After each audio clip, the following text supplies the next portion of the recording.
Good morning, ladies and gentlemen. Today, Saturday, uh, August 24th, 11:02 a.m. So we are starting our second series on CA regulations. So we have a wonderful.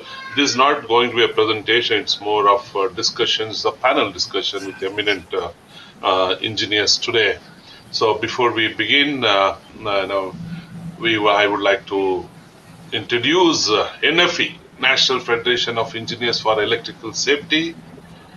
We have a very dynamic website, and if you visit our website, you can see all our programs, our YouTube links on various webinars, such as today, which we are doing, a lot of blogs, a lot of information. So we likely to make that access to that particular page only members.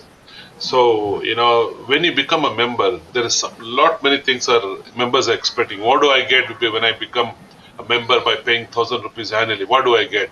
So what you get is the huge library and everything about the standards and codes implementation and various programs. So we wanted to make this access to this information for members only. So which will today, as it is free, and our objective is very clear: create awareness on electrical safety, fighting for today and a better tomorrow. Vision is to make every electrical installation free of accident, such as electrocution and fire due to short circuits. If you see the newspaper, if you see social media, every day there is an electrocution. Just 2-3 days back in Andhra Pradesh, two innocent children while cycling, they got electrocuted. And today I read in a paper, again the housewife got electrocuted. How much ever the awareness that you create, how much ever you want, your vision is there, but still a lot of death is happening. So whatever we are doing today through NF is just a scratch, just an awareness that we are creating, to get this 220, even the participant, we invite almost, 30-40,000 people to join this webinar to get the awareness, and we get 2% turnout and say we would like to hear what you guys are talking. And this is a big challenge in India when you want to give education, when you want to create awareness. The acceptance to learn is something that we need to really work hard to get those attention. So our mission is very clear. We shall strive to achieve our vision through getting accredited for product personal certification, which is already started. We shall focus on electrical safety by design, manufacturing, installation and maintenance of electrical product and installation by competent qualified manpower using quality resource, including product process and procedure, which we already started this program in NFE. What we do, you have seen that we are traveling length and breadth of the country. Every week, almost every week, we do webinar. So far, we have done 56 webinar and 27 seminars or workshop. We have touched 58,000 people till today. When I say 50, it's eye contact. It's not by writing an email or something. Eye contact with audience is 58,000. We are one of the fastest growing society in India. In 18 months, the kind of program, the kind of membership growth, the chapters that we opened is amazing. None of the society in India has done that. So we are very proud of it. That's a great achievement when we selflessly work towards creating awareness, traveling length and breadth, sleepless, nights that we travel. The satisfaction that you get when you sleep is that we are growing. We are able to change few minds. We are able to touch upon few people. So that is the biggest satisfaction that we get end of the day of doing all this. So we have our president today, we have a secretary, we have founding members, we have regional directors today. So I'll continue to introduce them and why you have to be part of this movement. It's a very simple. You have seen the progress that we have made, and it's just 1,000 rupees. If you're two friends of you join together, go to a lunch, that costs you 1,000 rupees. This is 1,000 rupees is for investment that you're making to, educate yourself, create awareness among yourself, and try to get certification program. So 1,000 rupees for 1 year is nothing. It's almost 3 rupees a day. So I would urge members who are listening to me, who are there, I would urge to become a member of NFE. So we have corporate member, it's just a 5,000 rupees annually. Then we have MSME 2,500. So we have now crossed 1,500. Yesterday we did a wonderful program in Surat. We had 420. Our registration was 407. 500 plus registration. Out of that, 410 was the participants. We are so kind to the Gujarat government because they, inspired us. They took the initiative. The chief electrical inspector himself was there from start to end. He came one day before to ensure arrangements were made. Entire office was there to ensure. So the Gujarat will have the, I think the chapters in Ahmedabad, Surat, and Baroda very soon. I want to thank through this webinar. I want to thank Gujarat government for supporting NFE. And I'm just bringing a few clips on what we did on the July 27. We spoke about electrical safety in hospital. That was a need of the hour. Then we spoke about power quality measurement. Haribala is one of our passionate member, and Sachin Bhela did that program.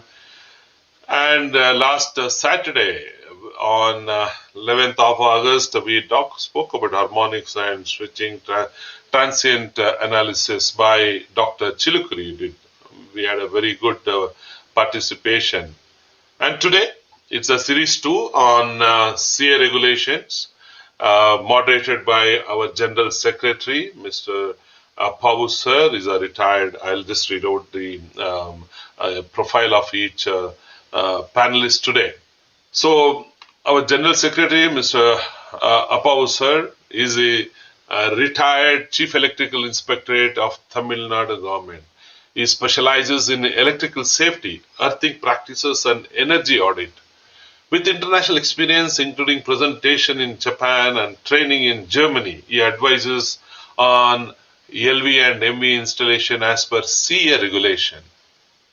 We are so kind. After his retirement, he is more busier than while he was serving the government. So under his guidance, we are taking a leap in developing this association. Our another passionate very aggressive regional director of Focus, Bhushan Mankade sir, is here. He's an electrical engineer with over 27 years of experience in design, safety, maintenance, conducted seminars and training sessions on electrical safety, RCD testing, and earthing techniques at various institutions, including Sakal Bhavan, ITI Wagle, Jupiter Hospital. He's a member of ISRE and Fire Safe India Foundation. We have our founding member, Ayman Sali sir. He is retired after 39 years contribution to the electrical wing of PWD of Maharashtra, where he served as electrical inspector and superintendent engineer, specializing in electricity laws, accident and investigations, and government installations. He now advises Ministry of Roads, Highways, Transports as a technical advisor and consult on electrical safety. We thank you, Ayman sir, for joining today. Then we have very passionate NFE member, Abhijit, a certified energy auditor with BTech from VNIT Nagpur and PGDM from Wellinger, has extensive experience in electrical engineering across the role has in Siemens, PCE System, Amar Raja, Hager India, and ABB. Currently, is a senior consultant and VL engineers specializing in electrical distribution design, and is passionate about Industry 4.0 and energy efficient system. We have two more panelists. Manovarki sir, member of NFE, is an executive engineer and senior manager in CPWD Palakkad. Holds BTech from College of Engineering Trivandrum and ME from Indian Institute of Science Bangalore. With over a decade of experience, he has worked on major projects like IIT Palakkad, uh, JIPMER, and actively contributed to open source projects developing electrical and G electrical and G estimated software. Welcome, Manohar sir. The last panelist, Shankar Shirolkar, an electrical engineer with B and MS Electrical Energy System, specializes in power distribution and renewable energy system, including rooftop solar PV installation. As CEO of Snehankit, hope I'm pronouncing well, Snehankit Electricals Private Limited, he manages industrial scale projects and excel in full project life cycle from planning to commissioning across diverse industry. So this is our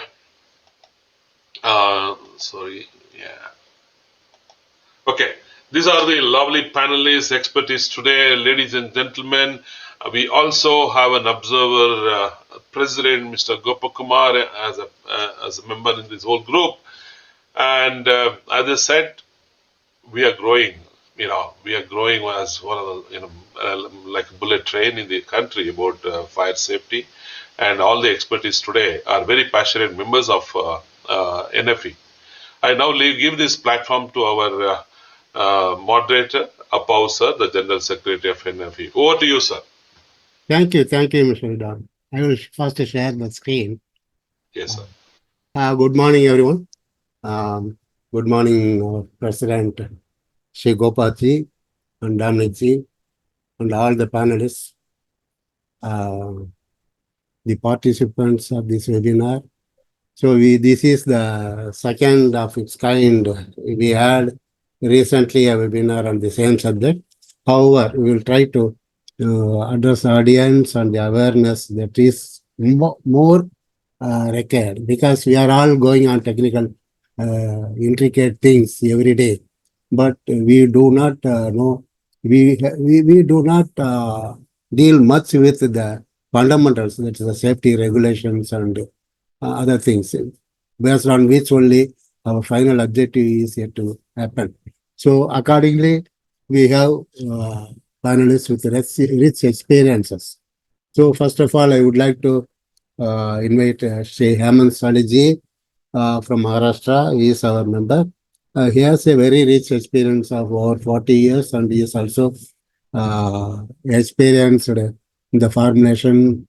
He is activating himself throughout his entire career, specifically in the field of regulations and standards. So I should thank him for his thing. Sir, what I would like to address this issue today is, we are having so many regulations in place, so many standards in place, and also a very good act in place. In spite of that, the accidents, electrocutions happen every day, and it's more alarming and affecting the minds of people. It creates a fear among the public on the electricity. So in this background, I would like to request you to say a few words about the provisions of the Act, especially the penal provisions, and you know that most of the accidents occur in overhead lines. So as an expert, please deal something with this menace to curtail the future accidents that should not happen in our country. Thank you, Mr. Charlie. Please go ahead. Yeah. Thank you, sir. Thank you, sir, for introducing me. See, you have raised actually correct point. So many accidents are happening, and I think nothing is happening after the accident happens. That is a great pain. The concerned person, the person who is responsible, most of the times he escapes. So we need to think whether there are some gaps in our actually enforcement of regulatory provisions. See, we do have section 146. 146, please, sir. Yes. So this section 146 tells us if there is any contravention, with the rules and regulations made under the Act, that is a punishable thing. That punishable is imprisonment as well as even penalty also, financial penalty also. So provision is already there. If we overrule any of the provision of the regulations, safety regulations, the person who is responsible should be get punished. One more thing, this section tells us about a abettor, means the person who indirectly helps the offense to happen is also punishable. So abatement, in a sense, what we can say, suppose somebody indirectly helps, means anything which happens to electrical installation, the person who is not directly involved in erection or construction of any electrical installation, but he is involved in that, he becomes punishable. Suppose somebody constructs any um, structure close to the or in the vicinity of electrical line, not following the rules and regulations, he also becomes punishable. So there are provisions in our regulations which tells us who can be punished and how it can be punished. One more regulation, if you can see, the regulation number 151,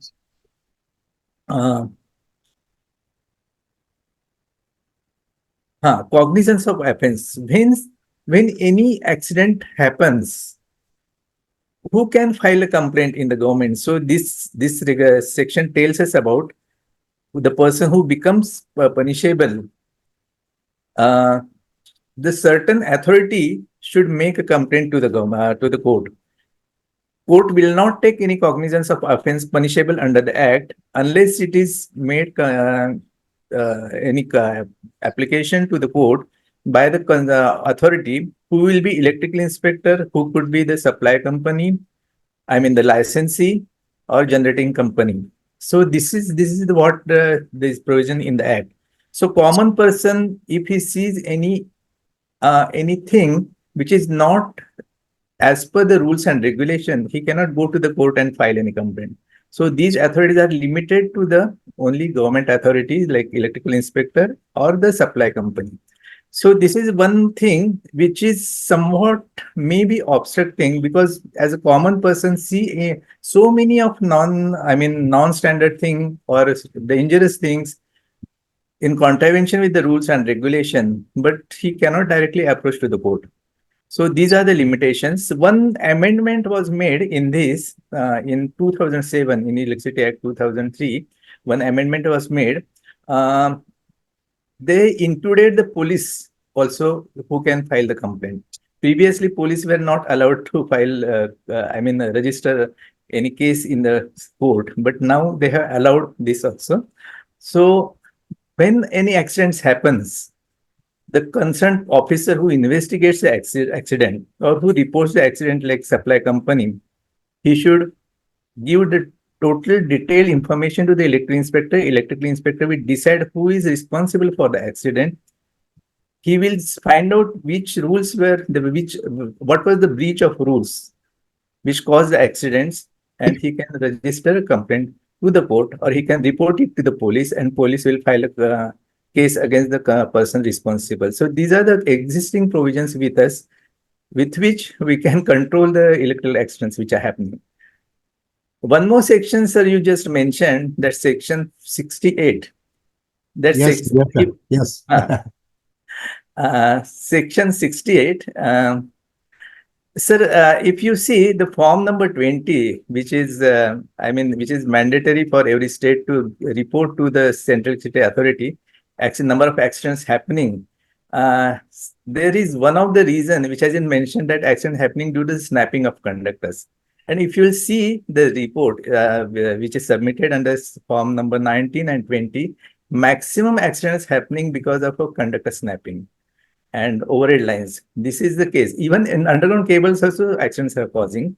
This section 68 actually tells us about there are certain rules made. The state have to make certain rules under which these overhead lines can be constructed, or any changes can be made within that. Of course, this section is not directly, pointing the safety of electrical lines, but it is giving some rules through which we can construct the electrical line, and government can give the permission for the construction of electrical line. If you really want to see what rules are to be observed, that are given in the Central Electricity Authority regulations number 62 to 65 control all the safety part of that. So Okay. this is the case. I will come to 60, regulation 62 to 65 will come at a later session. Yes, now, sir. Would you like to say anything? Because as far as section, as you opined, section 68, he deals with it's a supportive part in regulation 62 to 65 is already there in regulation. So section 68 deals with the prior approval of government, even if it lies within the consumer premises and the voltage exceeds 11 kV. And if they provide single consumer. So the intention is to provide stringent measures for overhead line, especially. So we will deal with the section 62 to 65 later. So now, as of now, the major cause of, as you said, that major cause of electrocutions are from overhead lines. So to curb this menace, the government is taking steps, and the act as well as the regulations are also already there. So thank you, Mr. Hemant Jaliji. Next, I will ask our another expert, that is Mr. Manuvarki. Sir, Mr. Manuvarki ji, sir, are you? Thank you. So he is a CPWD executive engineer. He got vast experience and expertise, especially in regions like Andaman Nicobar, and expertise in very big projects like JIPMER and IIT. Sir, in your, he is also an expert in specific regulation. I will first stop by, share, and go to the regulation screen. Well, just a moment, Mr. Sir, what I want to know, because we are all concerned with the overhead lines. This is again another topic which is related to the consumers installation. That is, consumers installations are also affected for the fault happening in the HV side. So we want to elaborate on this. For that, I will upload my share my screen on regulations. Just a moment, sir. Coming to the subject, there is a great concern on the failure of consumer equipments during the SV side fault, and there are also possible electrocution to the people in LT premises for the fault of supplier as well as their own distribution transformers from the SV side. Would you enlighten about the specific provision of the Act? Actually, as per regulation 18, the supplier has to make available an earth terminal within the consumer premise, and the consumer can connect his earth electrodes to this earth terminal. So the idea behind it is to provide a reliable earthing connection for the consumer to utilize. But if you just see the regulation 18, it seems that this is very easy to implement and would benefit the consumer. But the issue why this is not getting implemented is, once you connect the consumer's installation to the supplier's terminal, the whatever faults occurring within the supplier's terminal will affect the consumer's terminal, and it can create a dangerous scenario, because the supplier in most of the suppliers in our country is not following the regulations with regard to their own equipment.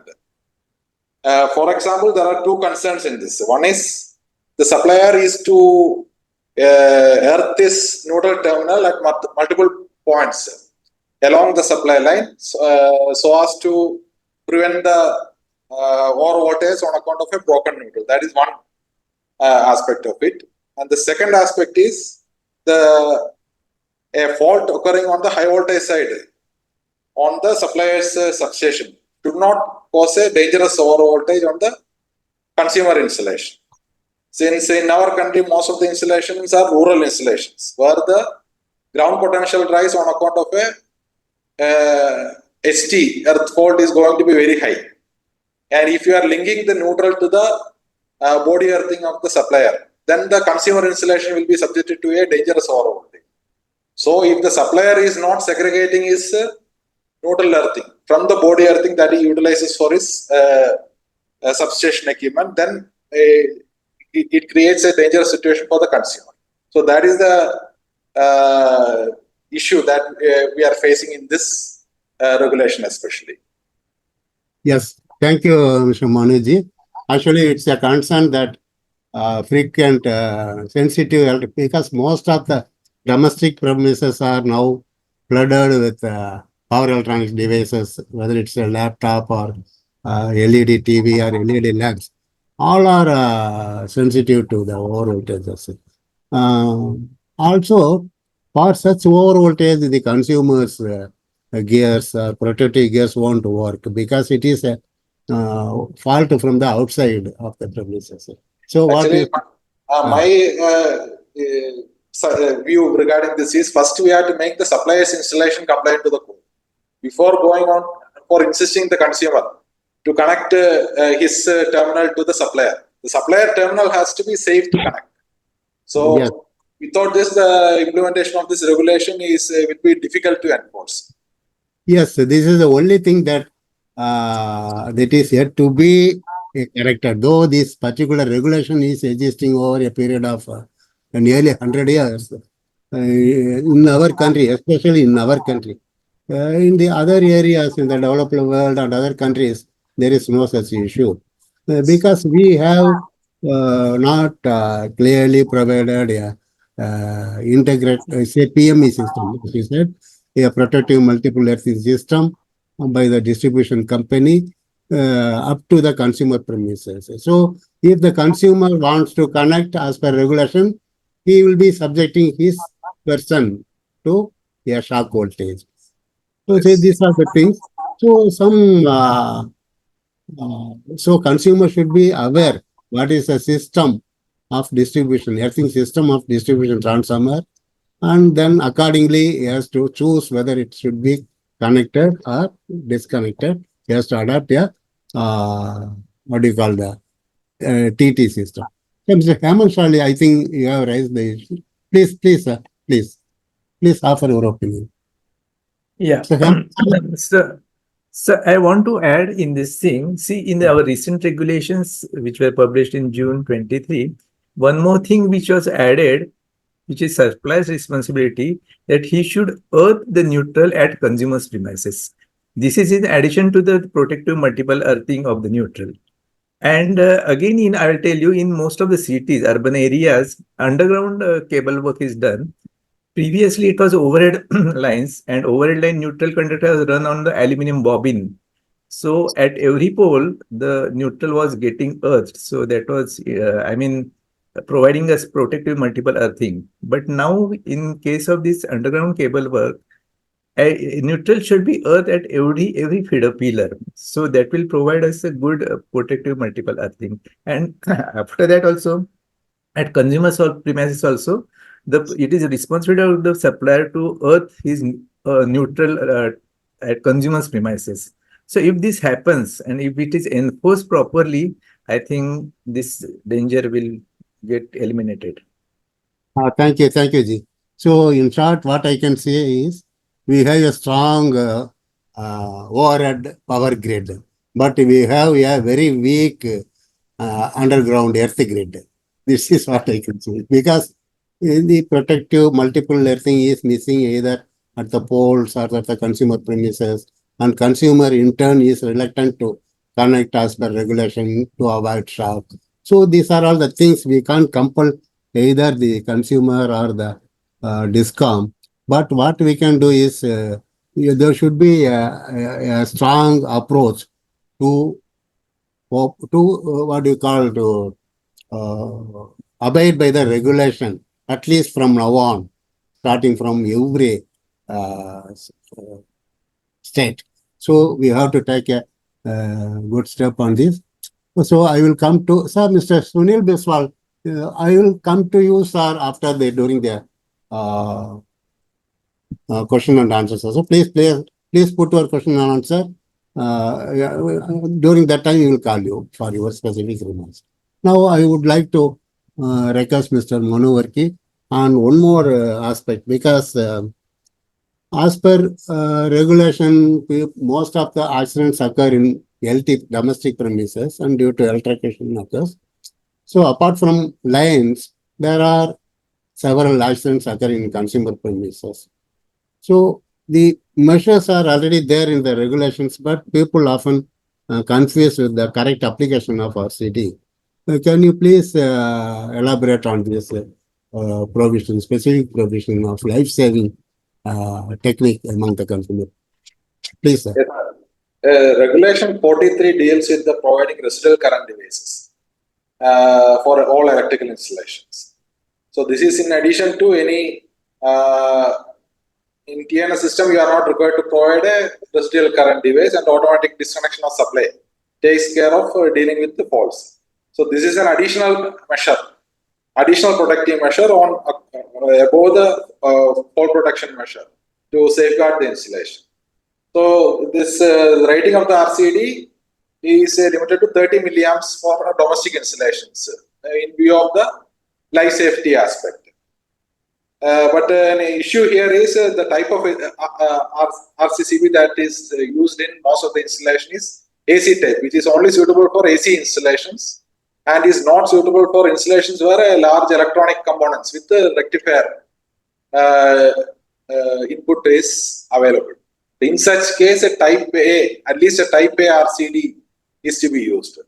So, but there is an issue with the market availability of this RCD. So that is an issue that is being faced regarding this regulation. Yes, thank you, Ji. Because we do have all the non-sinusoidal wave distorting devices, gadgets everywhere in homes. So we can't rely upon the AC class AC RCD. We have to certainly choose other type class A at least for the domestic premises. So there are various type of RCDs, class A, C, A, F, B. So these are the things. Nowadays we are having solar PV also, for which we have to select class type B RCDs. Type B RCDs. So these are the things that the consumer should be aware, because they should not say the RCD is a life-saving device. You should trip or it should not nuisancely trip. So unless we select a proper RCD, either we will be deprived of safety or we will be deprived of supply continuity. Once the demand rises and consumer awareness rises, we hope that the manufacturer will also go for such massive production. Now it's very difficult to get it, but it is available. So people once raise their awareness and go for the procurement of such devices, then I hope these things will improve. Thank you, Mr. Manuji. Thank We you, will come to you again on another point. So next, I would like to call Mr. Bhushan Mankam, our Regional Director, Mumbai, of NFE. Mr. Sir, are you here? Mr. Bhushan? I think Bhushan is not in line. So, Abhijit, Sir, Mr. Bhushan is there. His mic is off. oh, Bhushan, he's not. Okay, you late. I think he will resign. We late.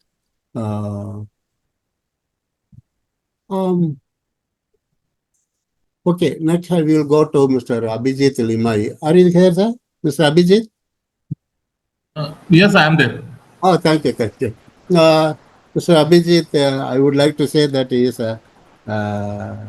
he appeared for the CEA and became the first topper in that CEA. I should congratulate you, sir. You should be a model for the people of next generation to appear for such examination, get themselves competent in doing things. So, with that in mind, I would like to ask you a few questions because frequently we are dealing with the subject of uh, synchronization of generators, especially the diesel generator sets we are using for a small size installations, where whether it is a LT instruction or ST instruction, the synchronization has become a necessity. Specifically, whether we have to provide a neutral isolation and so many contactors and PLC circuits, and the regulation as well as the standards insist a single point earthing or common earthing. Then people are nowadays accustomed with the practice of providing the same thing that have been followed for several decades. So, in which I would like to request your input as a specialist in CEAs. Please, Abhijit Lamai. Number one, what should be the practice adopted under regulation for neutral switching of parallel the generators? Yes, sir. Thank you. Please. So when it comes to, let's say, diesel generators, typically when we are talking about synchronization, we'll be talking about two generators or more. So the problem will be rarely there if you're going to have one generator. So if you have one generator, one transformer, the matter is quite simple. You have a four-pole breaker at the transformer end, you have a four-pole breaker at the DG end, and you can have the neutral in place when the DG is turned on.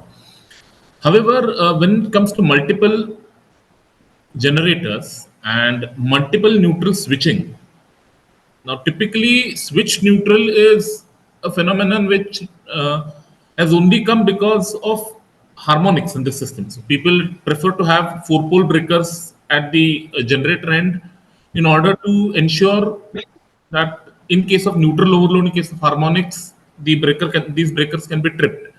However, another problem that arises is that in case these neutrals are separately earthed, and one of the transformer neutral gets disconnected from earth, and there could be dangerous over voltages if the reference of the transformer neutral doesn't get established. And also, in case of multiple neutrals, let's say you have multiple transformers, the standard practice would be to bring all the neutrals to a common bus and then earth that common bus, and then maybe switch that neutral through a neutral contactor in case a switch neutral is needed.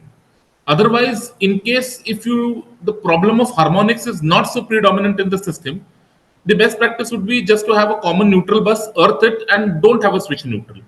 The regulation specifically talks about scenarios where there is a neutral switching. So, in case if you're using a neutral contactor to switch on the neutral, interlock should be established so that unless the neutral contactor is on, the DG breaker should not get turned on. So that would prevent us from damaging the DG through dangerous over voltages. That is the practice behind it. But, the best practice would still be to bring it to a common bus, earth it as common, and have a neutral contactor.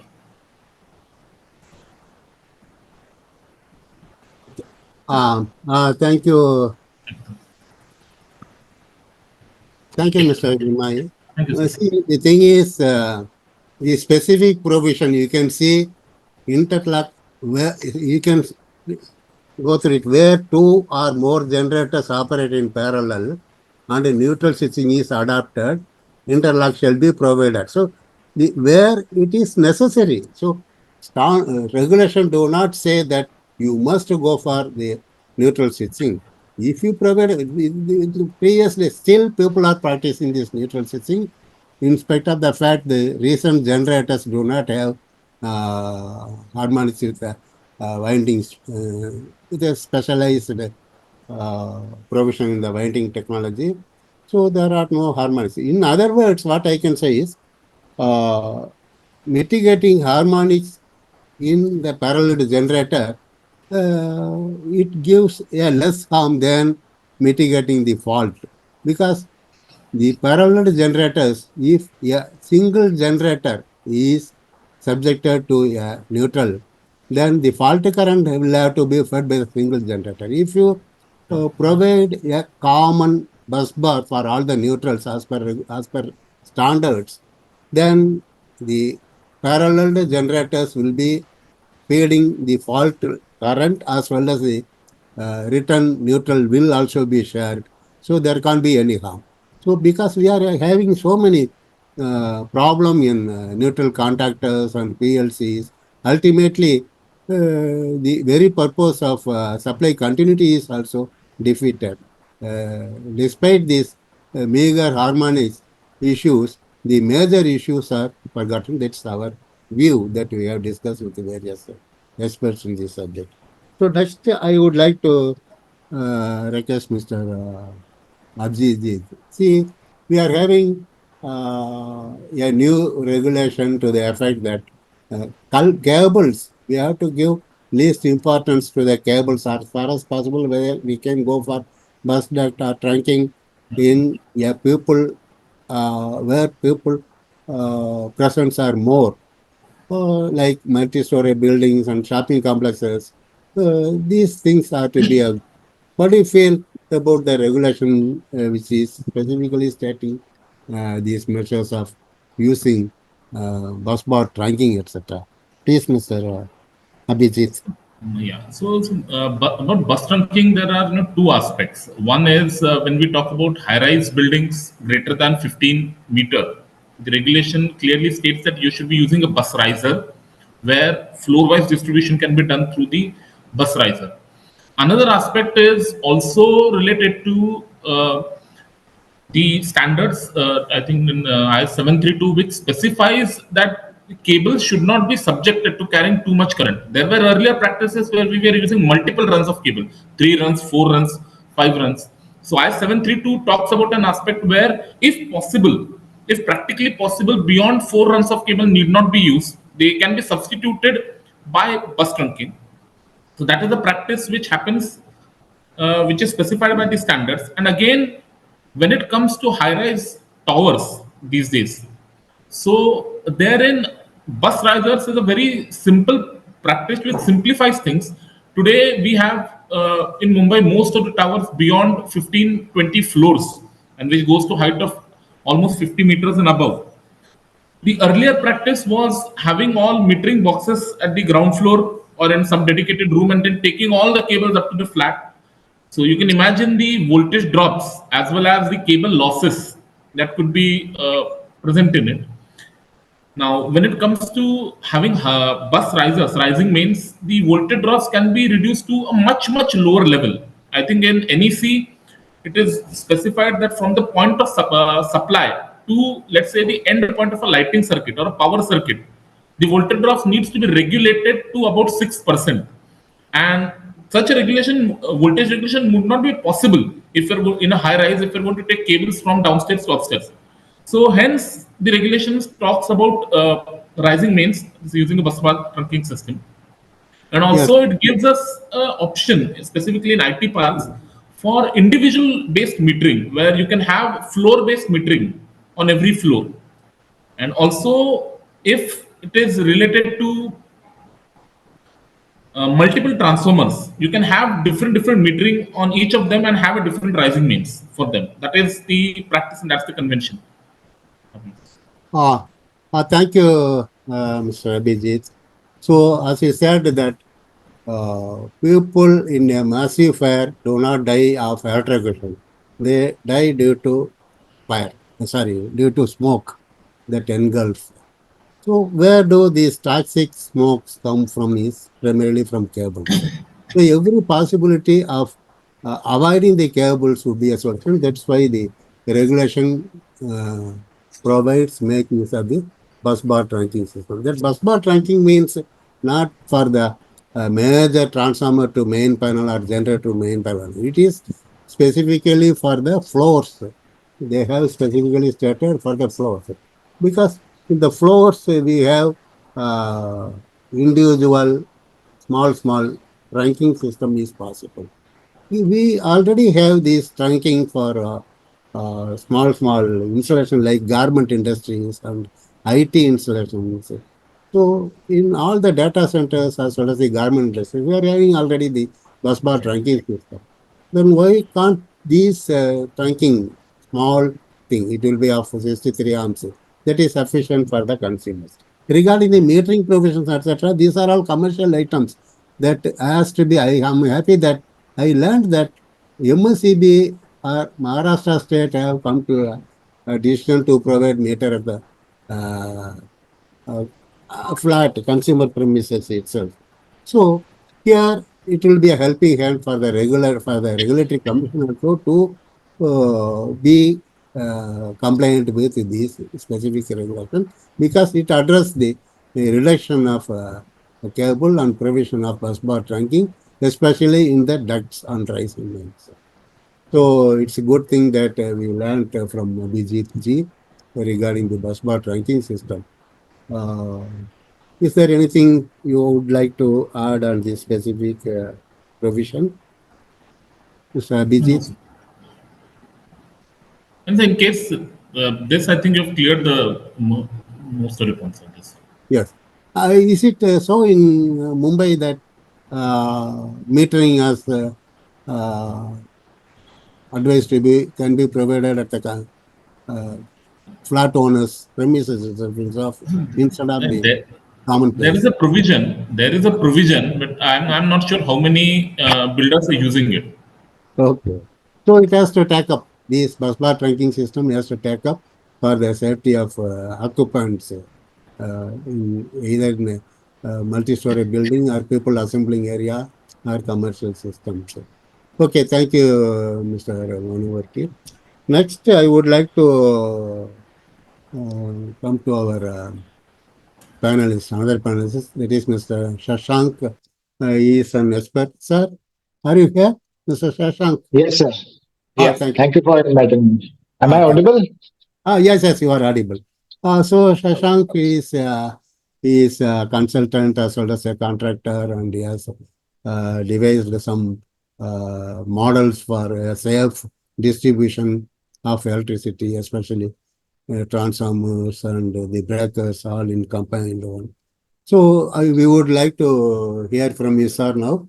I think the Electricity Authority, CEA regulation has also insisted for the breakers at the point of supply, irrespective of the capacity.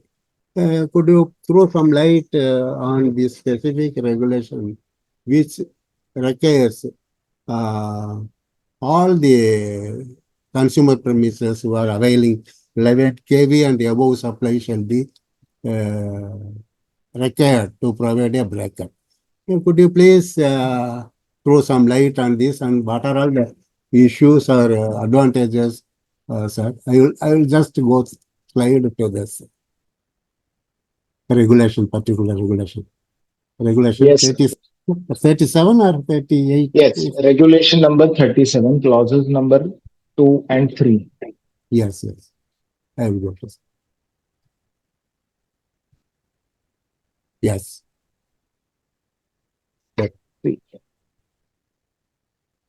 Is it visible? Okay. Yes, yes, yes. Exactly. Please, sir. So regulation Yeah. 30.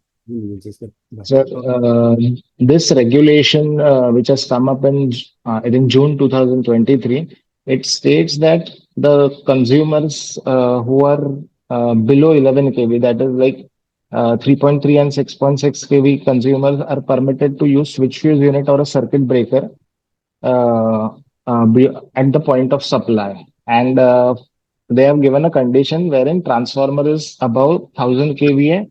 For these consumers, breaker is mandatory. On the other hand, when they go into the 11 kV and above voltage level, that is 11, 22, and 33 kV voltage level, they have mandated circuit breaker by the consumers. Now, earlier, what used to happen in at ground is that above 1000 kVA, it was mandatory for the consumer to provide a breaker before transformer. Now, after this new regulation, there are a lot of issues that have come up while working on field. Uh, I will try to explain it in case by case manner. Number one thing I would like to point out is that this high tension power supply, HT supply, where this 11, 22, 33 kV voltage level comes into force, it starts from 50 kilowatt onwards in various states. Like, for example, if you speak about Maharashtra, they have a mandate wherein above 200 kilowatt, you have to go for HT supply. Up to 200 kilowatt, LT supply can be given. So same law. If I go to say Gujarat or Madhya Pradesh area, they have a mandate above 50 kilowatt. You have to go for high tension supply. They don't have that kind of infrastructure network wherein they can provide LT supply at say 100 kW or say 150 kW. So now, as per the field practice, what is happening is that uh, when the suppliers supply say 11 kV supply is coming to a factory industry, so the as per discom norms, nowadays they have to provide a ring main unit before taking the supply, and the ring main unit encompasses a circuit breaker inside it, and then the supply is fed to the consumer's meter, HT meter. And after that, then comes the earlier it used to be a switch fuse unit or a circuit breaker. Now, by this law, what has happened? Consumer has to provide a circuit breaker at that point, and then it comes, then the supply is fed to the transformer. On the LT side, also, once again, there is a circuit breaker. Now, what is happening is that there are multiple number of circuit breakers serving the same function. If you see, there is a circuit breaker in ringman unit, there is a circuit breaker before the transformer, then there is a circuit breaker after the transformer. And if we see another case, if is that when the transformer is located at the rear end of the factory, like sometimes Discom has a mandate that they should provide the metering and metering near the gate. So many a times, what consumers do is that they provide entire substation, like say meter, HT meter, transformer, switchgear, breakers, everything near the gate. Sometimes that transformer is shifted behind, like due to space limitations or whatsoever. In that case, what is happening is that near the point of supply, there is a breaker. While tapping the supply, that is taking the supply from the overhead line, as per Discom norm, consumer has to provide a ringman unit. And then again, the transformer, which is located behind, there also you have to provide another circuit breaker. What is happening is that like three circuit breakers on HT side has come up due to all this regulations. And like this has what happens is that it not only like increases the cost, life cycle cost, it becomes a burden to the MSME consumer, because if you see like the industries which operate from say 50 kilowatt to 1000 kilowatt are the MSME industries, which are the backbone of our economy. And on them, this burden comes, and all the breakers are going to somehow serve the similar function, that is to provide a safety.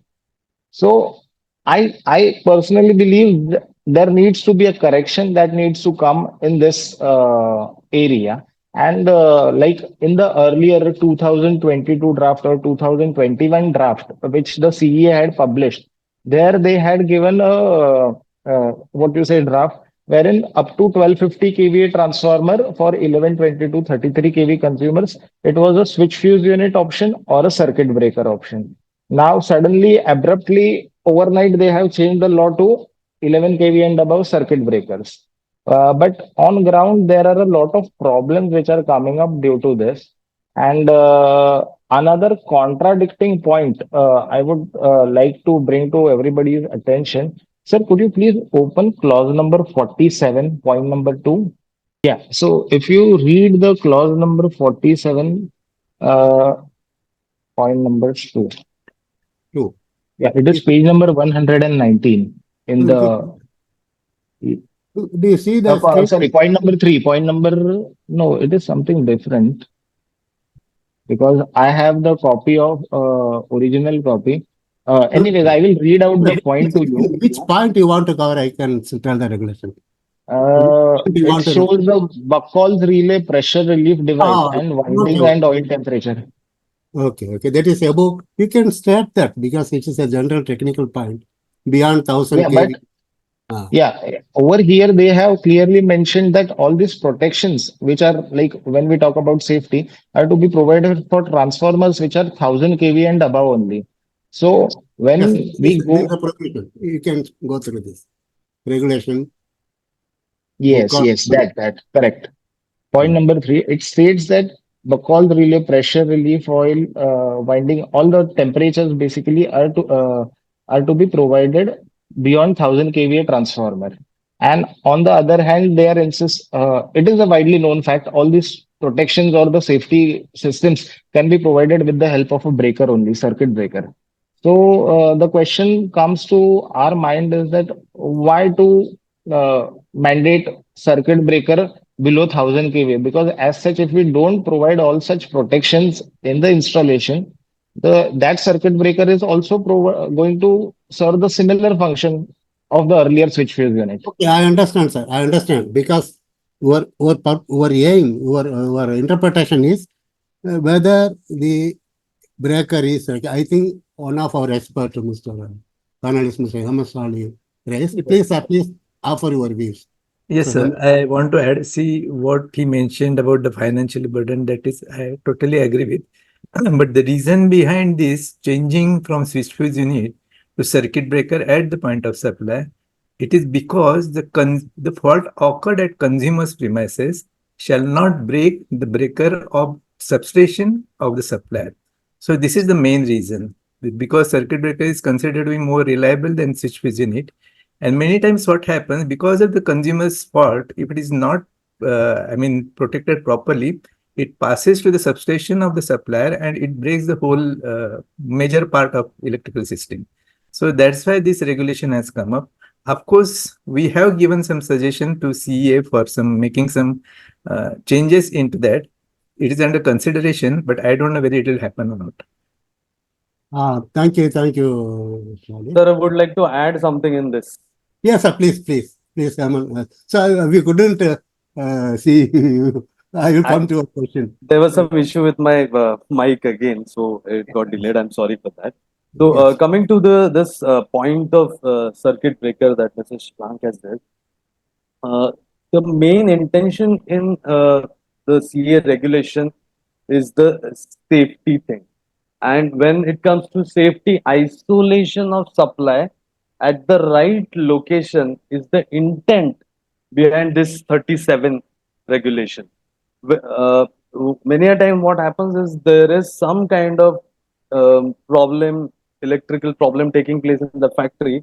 And since the isolation switch, say if RMU, if you consider that from there the isolation at the supplier end should take place, the RMU is located far away, and a person from client's technical team cannot reach that location, and sometimes he is not well trained to isolate that RMU properly so that the supply gets isolated and the distribution side system is not affected.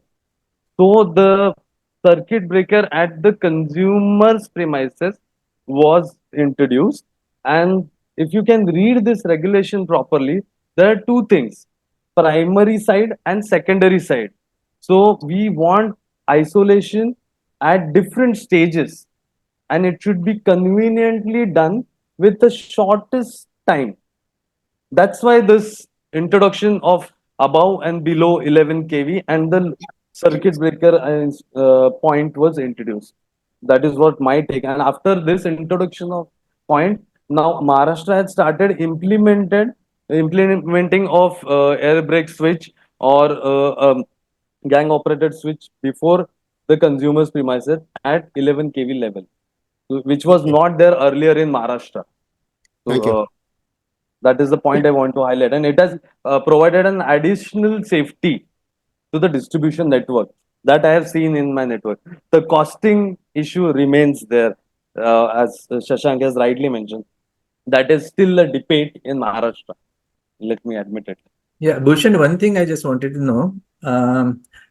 See, when you have made a deviation in the existing regulation, have you got it approved from government? deviation about deviation of changing that breaker to gang operated switch. from the government side? Yeah. I don't think so. Yeah. See, unless you get it approved from government under section under regulation number 136, you cannot make any deviation. You have to get it approved from the state. Yes, sir. Thank you, Mr. Hemant. So, sir, it would be a coordination between the central chief electrical inspector and the DISCOM to get it approved. Is it? No, I will come to that. See, Hello, not Hemant. I will come to that. Above, sir. Yes, Above, sir, please. one point I Yes, wanted to please, add. continue, One sir. point. Please. Sorry to interrupt. Oh, sorry, See, sir, please. in President, thank you, sir. Please. yeah, sir, in my factory, for example, the actual connected load is 300 kVA in one of the factory.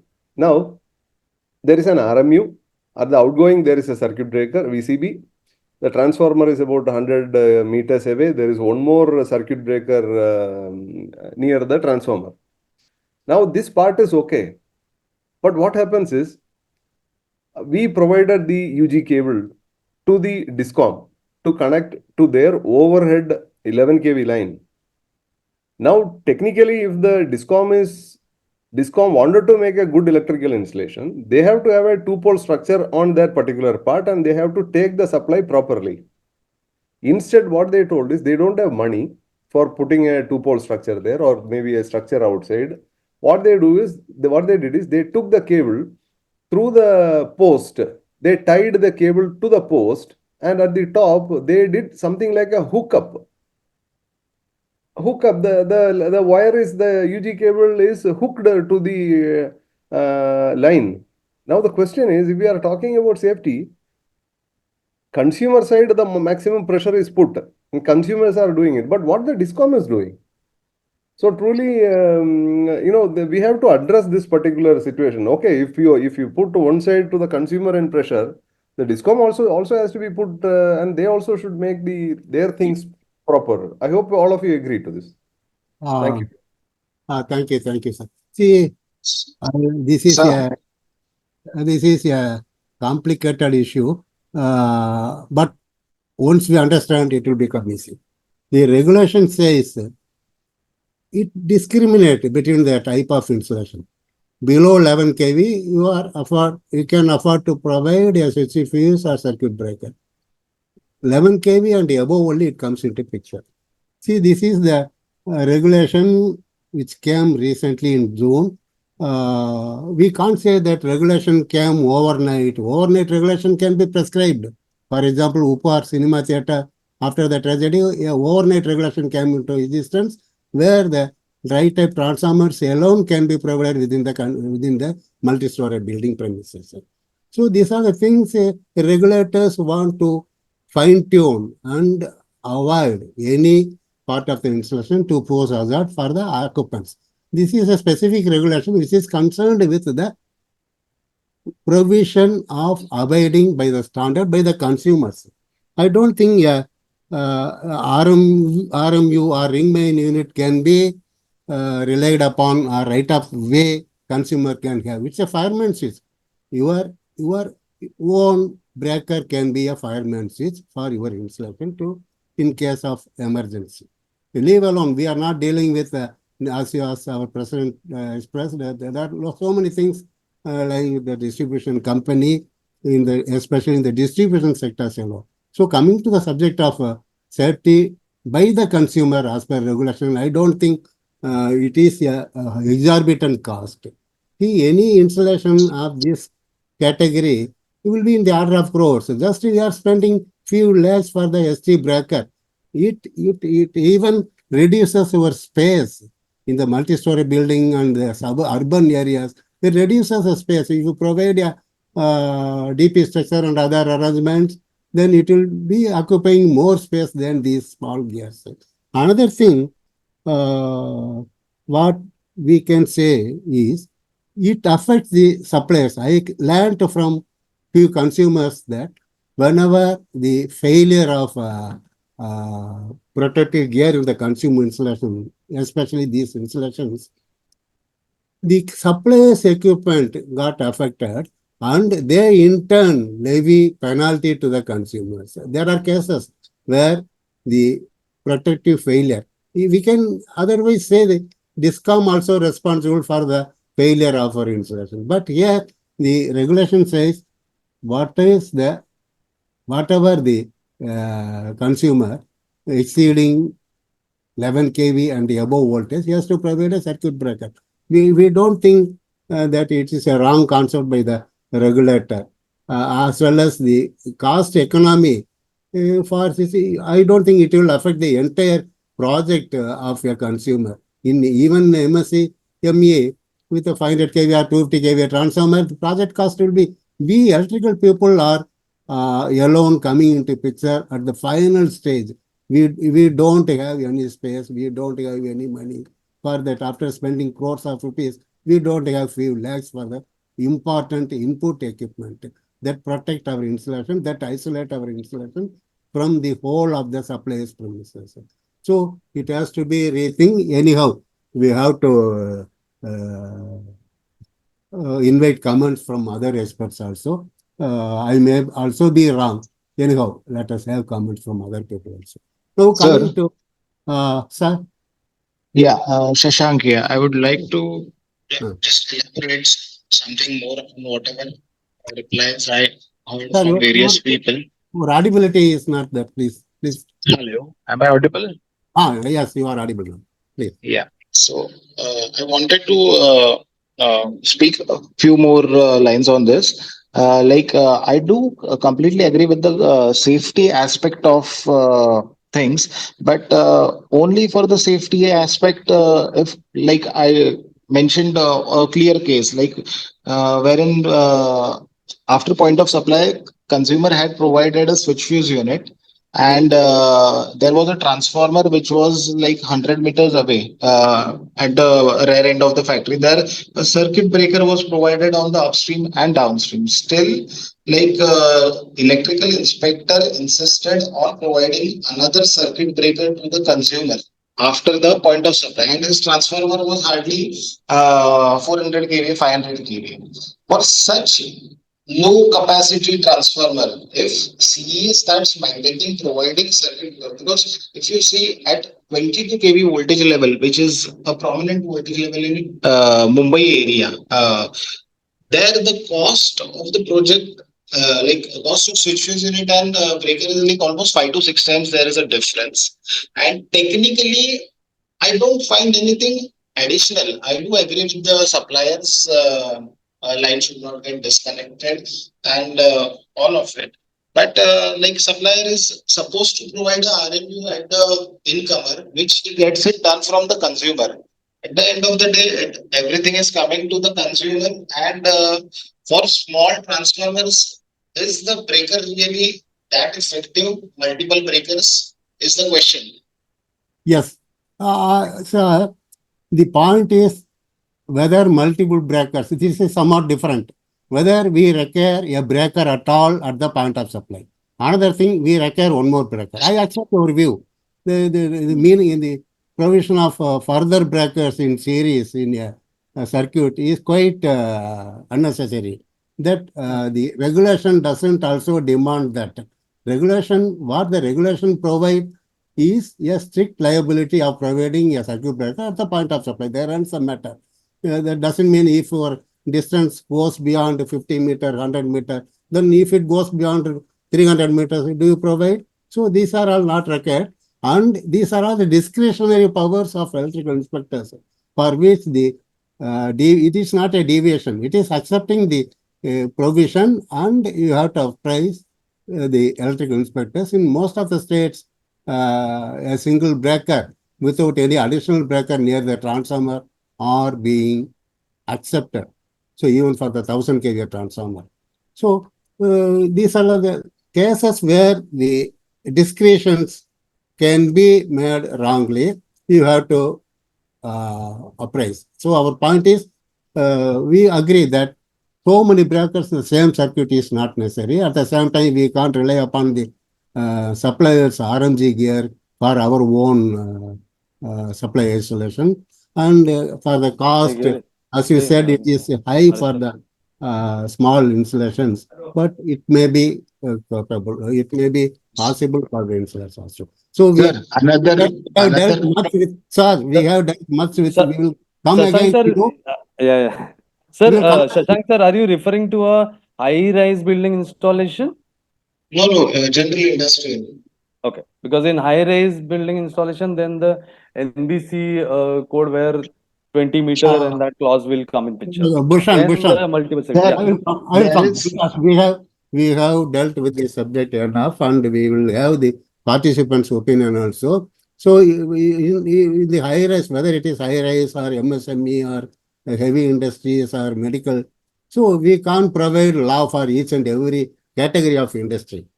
So, law is for the whole of the country for the technical matter. So, I don't think the regulatory bodies will provide concession depending upon the capacity of the consumers. So we will finish this discussion for this point. We will take it up, Mr. Shashank, for your valuable input during the next round. I would like to invite Mr. Bhushan on specific 2 points because we are Yes. providing all the gears, everything, but people at workplace often do not abide by the safety norms. What do you say about the important provisions relating to the protocol, safety protocol, while undertaking any breakdown or shutdown maintenance? Thank you. Yes.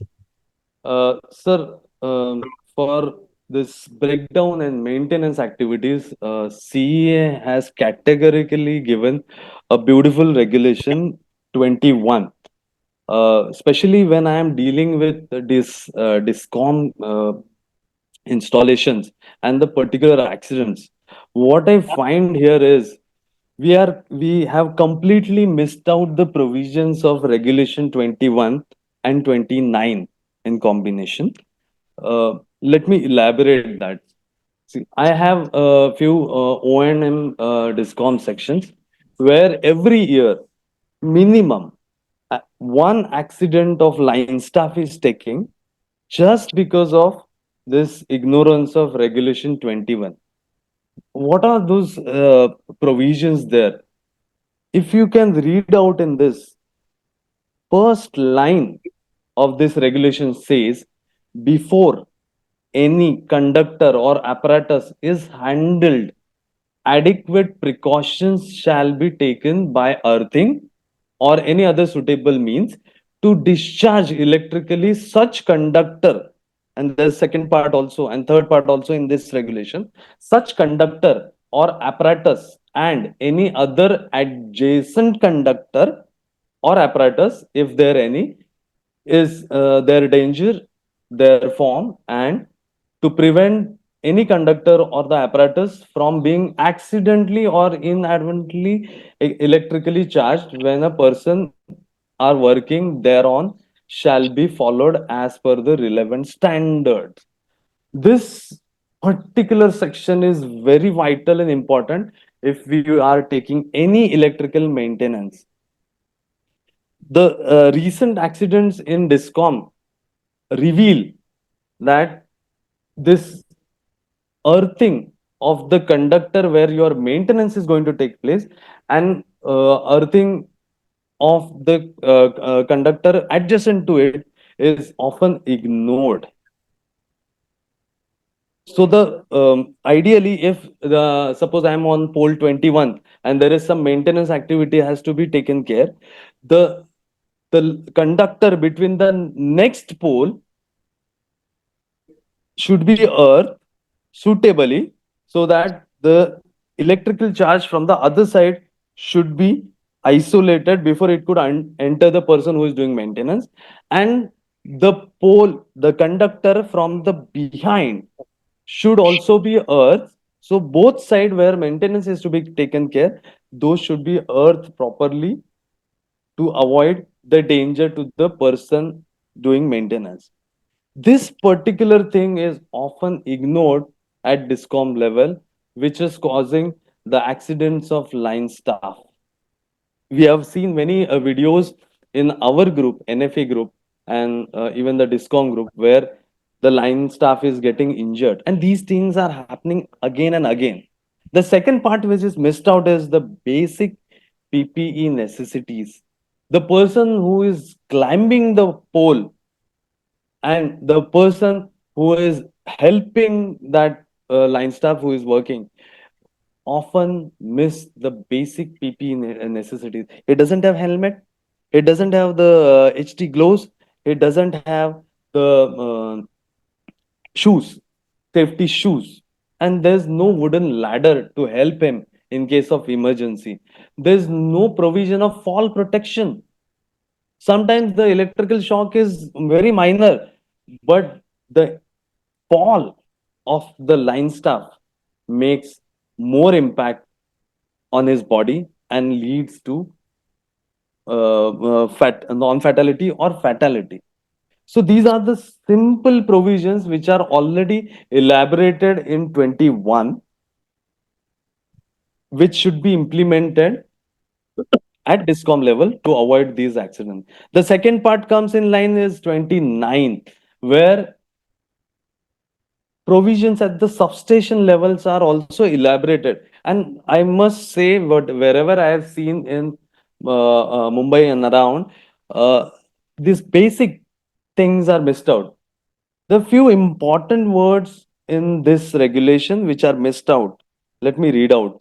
Fire buckets filled with clean, dry sand. Clean, dry sand. I just struggle to find a clean, dry sand in this fire bucket. There are fire buckets provided near the substation, located at a very conspicuous location, wonderfully placed, but there's no dry sand.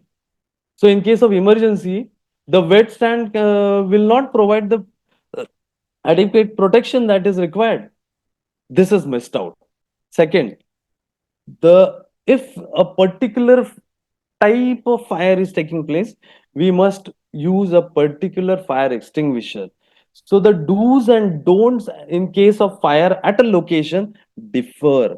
So the technical staff, the maintenance staff, and the firefighting team should sit together and discuss the plan when this kind of electrical accidents or a fire takes place for our location. What should be the steps, what should we do and what we should not do, which fire extinguishers to use, which should not be used. This has been particularly mentioned in 29, that you have to follow the particular standard as per the type of fire. One recent accident in Domboli had this section, this regulation ignored, and which led to spread of fires to the other the neighboring factories. So these regulations implementation at the ground level by the safety officer nominated under regulation 5 is important.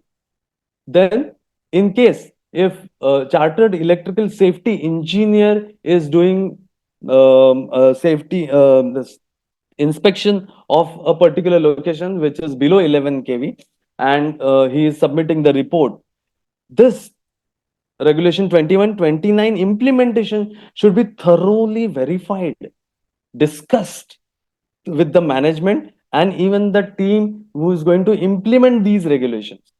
If this thing happens and there is a clear mindset with the people of the factory who are doing the maintenance, the safety activity, and the management, this will provide a clear safety scenario which we are expecting from these CEA regulations. So this regulation 21, 29, regulation 5, regulation 6, everything go hand in hand. This is Okay. what I just want to convey. Thank Thank you. you. Thank you, Appa, sir. Thank you, Bhushanji. I think Raman Saliji, please tell your opinion. Yes, sir. Saliji? So, actually, this is a question or maybe discussion with Bhushan. Bhushan, we are enforcing our regulations. What you said is perfectly correct, perfectly right. But I always wonder, I also worked as electrical inspector. I know, I mean, the limitations with us also.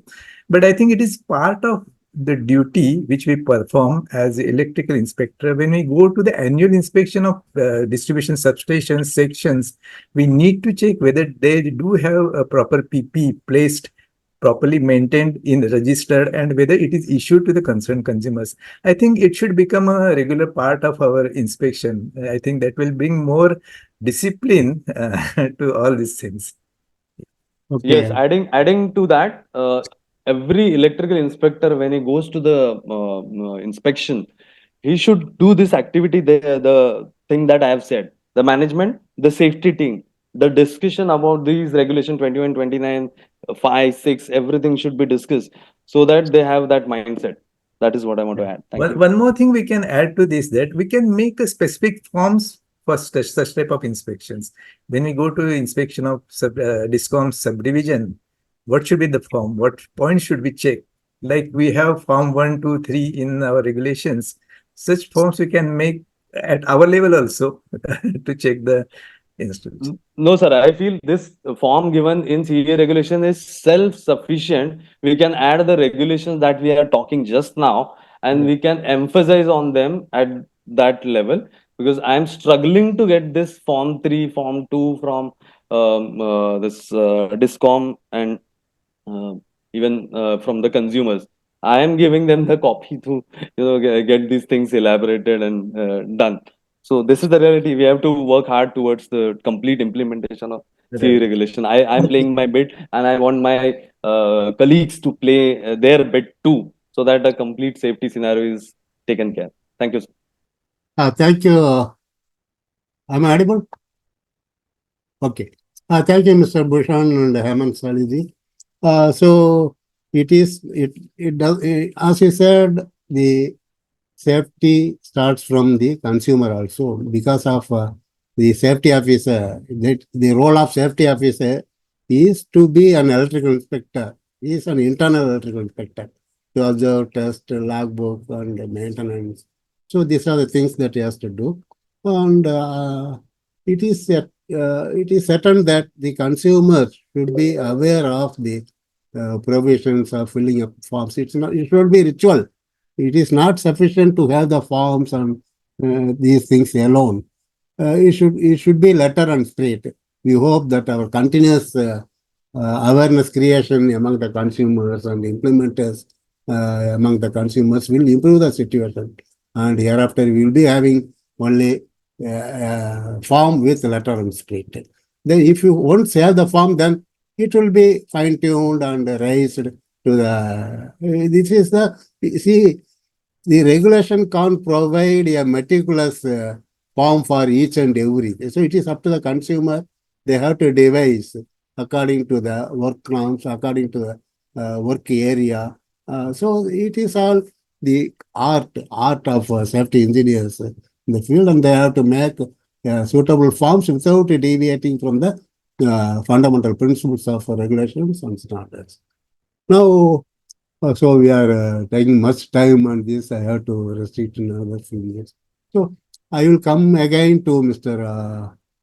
I think Manu Varki. Are you here, sir? Mr. Manu Varki. I would like to request Yes, sir. you. Thank you. Thank you. Because during the discussion, we had the safety within the consumer premises with regard to the RCD, everything. Now, I would like to ask you one more important point. As a CPW project handled much, but the regulations have also been revised in 2023 to the effect that there are two subjects. One is earth loop impedance, another is earth resistance. Even after the revision of regulations, we are still confused with the provision of our confusing earth resistance and earth loop impedance, where it applies, how it can be perceived. That's the thing we have to make, avoid confusion among the installers as well as the consumers. Please put something on this. Yes, sir. Actually, regarding the earthing of installations, you have to see HT and LT installation separately, because the method of protection that is employed in these two installations are two different philosophies are used. Regarding the HT side, that is given in regulation 50 of the CEA regulations. It is the whole protection is provided by the current that is returned by the earth electrode. So the integrity of the earth electrodes is important in case of an HT installation. So the verification part will involve measurement of the earth resistance of the installation, and the design involves the selection of the earthing system. However, if we come to the LT side, this is dealt in the regulation 43. Here, to ensure a reliable earthing system, more than the earthing resistance, it should be the reliance on automatic disconnection of supply. For automatic disconnection of supply, we should have a loop impedance that is sufficiently low that will cause operation of the protective device in the event of a fault. So the earth electrode has a less role to play in the LT side. Here the role of the earth electrode is limited to referencing the system to ground, but the fault protection is handled by the by having a lower loop impedance. If you can see the regulation 43 and subpart 9, it talks about the loop impedance. Yes. All earthing systems shall have a earthward loop impedance sufficiently low to permit adequate fault current for the operation of protective device within the time stipulated in the relevant standards. So this means that we should design the system with a low enough earth fault loop impedance that would cause a flow of fault current that is sufficient for our MCB or MCCB or the ACB to trip. Yes. So that is it, sir. Okay. Yeah. So the thing is, earth loop impedance and earth resistance hereafter should not be confused by the people. As Manoji expressed, earth loop impedance is applicable for the LV installation, where the major earth fault current seeks a path through the protective earthing terminal, earthing conductors. So the part of earth electrodes doesn't come into picture. Very yes. Earth electrode has a role, but only for referencing the system to earth. Yes. So in simple words, we can say that for LV installation, you adapt TNS system and earth loop impedance as per regulation. And if it comes to the HT installation, you address the issue of step and touch potential and current division, everything. Then go for earth resistance. It's not only earth electrode. It depends on the earth measure. There are so many things available. The ultimate purpose is to provide a safety in LT side for safe and clear operation of automatic protected devices, and ST side to limit the fault current before the clearance of the fault. So these are the two things people should keep in mind. So with this, I think we can. Sir, Hemant Sali, sir, do you want to say anything about the Act and other provisions? So we can go for the participants. We can take some questions. Yes, sir. We have sufficient provisions in our Act, but I think that we are not using the various provisions which have been provided in the Act. See how far we see the person is convicted as per the Act. If we see the number of accidents which are happening, at the end, who is held responsible? In how many cases the actually responsible person is got convicted? Say our section 149, 146, 149, 150, and 159 all are interconnected. Whose responsibility, how it is to fix, that has also been mentioned it clearly in those clause, but that is not happening. We need to check why it is so happening, why the person who is responsible is not getting punished as it is expected. So this is giving rise to the number of accidents which are happening. There is no reduction in number of accidents. Okay, sir. Thank you. Thank you all panelists for your expert opinion and interactions. It's a very beautiful session. Now, I think we can take the questions. I think Mr. Mahendra Chilukuri, you raised your hand. Please, please, sir. Mahendra Chilukuri, are you here? One thing is about HD breaker. HD breaker, you actually put the breaker not for the purpose of connecting the buck-off relay and other things. It is for 47, I think 4722, the provision. Earth fault or earth leakage protection to disconnect supply exceeds limit of current, keeping the contact potential within reasonable values. Page number 119. So I just want to make that point clear. That is according to my reading. Okay, okay. Okay, Mr. Amritlal. Yeah, one more point. This is regarding 146, 151, and 68. Is there by any way, and if we can put pressure or put a litigation or something like that to get 345 regulation 345 people can also report the accidents and complaints regarding non-compliances, because they are also, I mean, given some responsibility by regulation.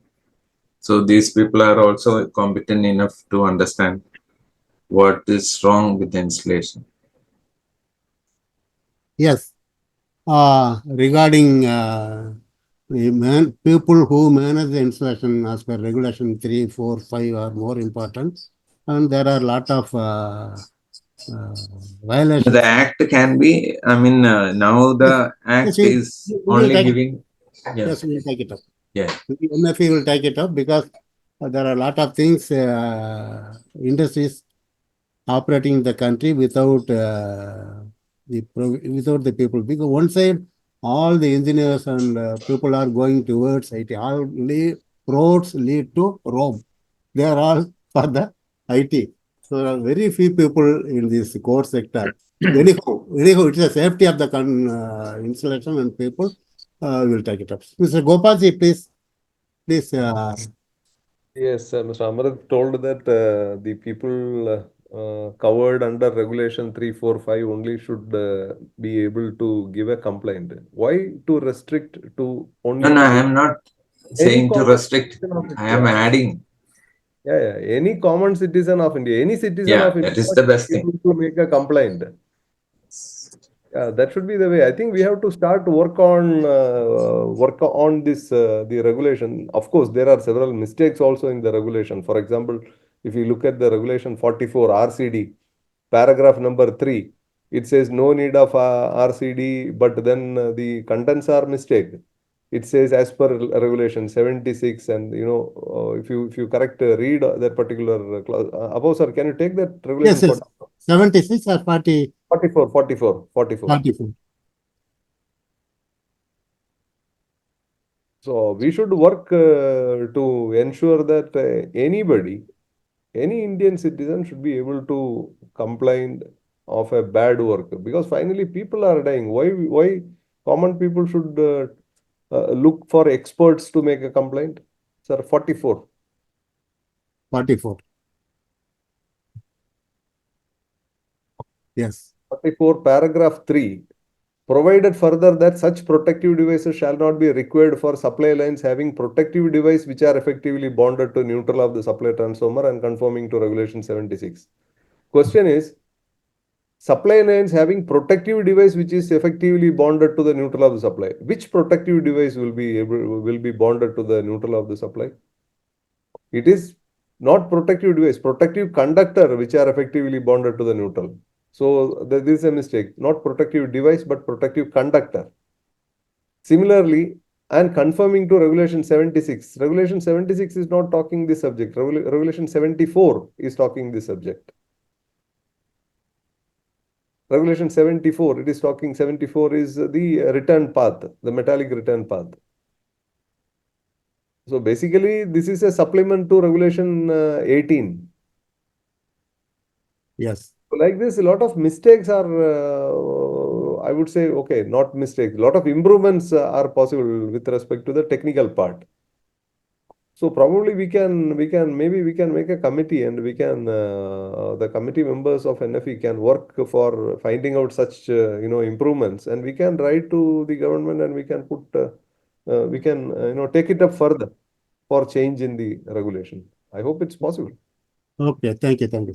Actually, See, participation yeah, of, I would like to add, see what Gopaji has raised a question that is actually correct. Because I have seen that whenever these regulations are framed, I think the common person or let us forget about common person, but the expert in this regard are not are not getting involved into formation of these things. So that is actually great need. They should involve the expertise from the other field also, not from the government. So that is one more thing. And another thing which was Gopaji mentioned about a common person can make any complaint. That question more relates with the section 151, which has limited, given very limited access to only to the certain persons like inspectors and supply company and police. But if common person has to approach to court, he doesn't have such approach at present. Maybe it is considered that a common person is not technically expert to, file such complaint based on the technical reasons. That could be the reason. But of course, we can take up this point to the government. Maybe it could be even PIL also. We can file, and then we can we can get what we want actually from this, out of this. thank you, Hemant Sali. You will certainly take it up. It's already discussed some points because the participation, the regulators as well as the BS are providing all the standards in the website, but there is no participation. At least let us NFE take this to the regulators or the standard making bodies to have some fine tuning. So next one, Mr.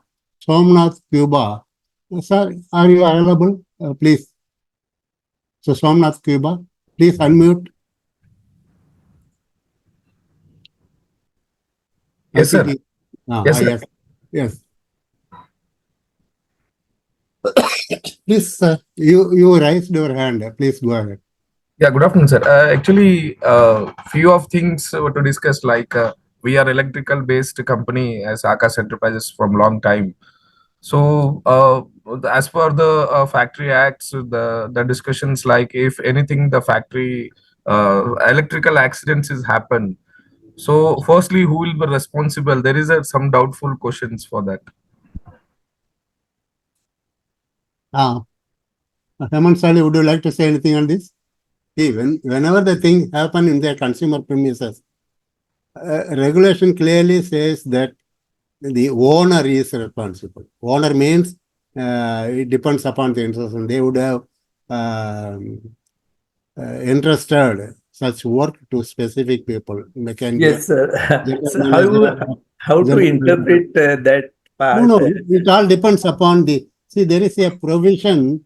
For example, if it has not taken place with the connivance of the owner, then you can't charge the owner because some lapses are owner has not told that you should do this and non-starting. It all depends upon the circumstances and the investigation. For example, in lot of the multi-story buildings nowadays, what do you call that? Association office bearers are arrested. Do you say that? Can you say that should be, is it correct or not? But whenever a major things happens, depending upon the investigation process and the alarming level of action, it can gain major people also get entangled unless it will be placed vested with the engineers and supervisors or the contractors. If you well, say sir, specifically, you can contact us for any specific issues, then we can discuss that. Sure, sir. Thank you, sir. Thank you so much. Thank you. And one Mr. Ravindra Singh, you also raised your hand. Please unmute and speak. Mr. Ravindra Singh. Hi, sir. Good afternoon. Good afternoon, sir. Please. So my question is, we have just discussed about this RMU before this ST meters, and then that after ST meter there is a VCB, and then the distance which we have discussed 100 meters and all. And before transformer, putting up another circuit breaker, and on the LT sides also. I think, sir, this is as per the system protection, it is essential, and we have to convince the client that these are the protection which can save your operational systems during the fault conditions. So, in industries like maybe the garment industries or some other factories, during the productions or the number of outgoing feeders are there, so the level of protection should be as such which can protect the other lineup with the fault lines. So there should not be any such controversy that the distance, when the distance increases, we have to be reduced. The breaker cost is hardly of maybe the 50,000, 60,000 or the below the lakh for the 500 kVs and the 600 30 kVs transformer below this rating capacity. What I feel, whether it is 100 kVA or it is 1000 kVA, from the electrical system point of view, we have to have a complete protection system on all the aspects. That is one. Second is we have talking about the two-way pole structures where the geo is mandatory or not. I feel, sir, when we're taking the tappings from the ST lines, I mean, most of the in Rajasthan, there's a JVVNL is there. Nowadays, they are just removing the two-pole structure and giving the tappings with the ST cables, XLP cable, and they're connected to the RMUs. And after RMU, cable is entering into the client's premises.